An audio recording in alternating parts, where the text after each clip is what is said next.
આણંદમાં ગેરેજમાં પાર્ક કરેલી 3 કારમાં આગ લાગી। ગેરેજ નજીક હોળી પ્રગટાવતા કચરો સળગતા આગ ગેરેજ સુધી પ્રસરી ગઈ હતી। 3 કાર અને ગેરેજનો શેડ સળગતા આગ ભીષણ બની હતી। ભીષણ આગ લાગતા અફરાતફરી મચી। આણંદ ફાયર બ્રિગેડના 3 ફાઇટરથી આગ કાબૂમાં લેવામાં આવી હતી।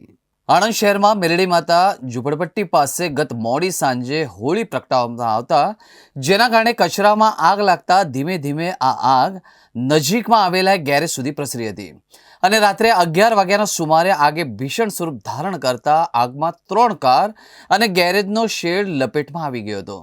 સાઈ ગેરેજમાં પાર્ક કરેલી 3 કાર અને શેડ આગની લપેટમાં આવી જતા ધુમાડાના ગોટે ગોટા આગની ભીષણ જ્વાળા નીકળતા જ આસપાસના લોકો દોડી આવ્યા હતા અને ગેરેજમાં પાર્ક અને 2 કારને ધક્કા મારીને બહાર કાઢી બચાવી લેવામાં આવી હતી। ઘટનાની જાણ થતાં જ કરમસદ આણંદ મહાનગરપાલિકાના ફાયર બ્રિગેડના લાશ્કરો ઘટના સ્થળે દોડી આવ્યા હતા, પરંતુ આગ વધુ ભીષણ હોવાથી અન્ય 2 ફાયર ફાઇટર બોલાવવામાં આવ્યા હતા।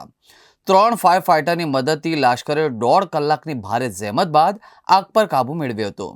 જોકે ગેરેજમાં રિપેરિંગ માટે આવેલી 3 કાર અને ગેરેજનો શેડ આગમાં બળીને ખાખ થતાં ભારે નુકસાન થયું હતું। ફાયર વિભાગની અંદર ઇન્ચાર્જ સબ ઓફિસરની અંદર ફરજ બજાવું છું। આજે આગ લાગવાની ઘટના બની હતી, શું થયું? આજે આગ લાગવાની ઘટના બની હતી 10:35 આણંદ ફાયર કંટ્રોલ રૂમની અંદર કોલ આવેલો હતો કે મેલડી માતા મંદિરની પાછળ કચરાના ઢગલામાં અને ગેરેજની અંદર આગ લાગેલી છે। સમ આગ લાગી હતી અને શું નુકસાન થયું? મેલડી માતા મંદિરની પાછળ ઝૂંપડપટ્ટી છે, ત્યાં ગેરેજની અંદર ગાડી અને જોડે કચરાના ઢગલાની અંદર આગ લાગેલી હતી। તેમાં 3 ગાડી બળી ગઈ છે અને જોડે 4 થી 5 ગાડીનો બચાવ કરી લેવામાં આવ્યો છે।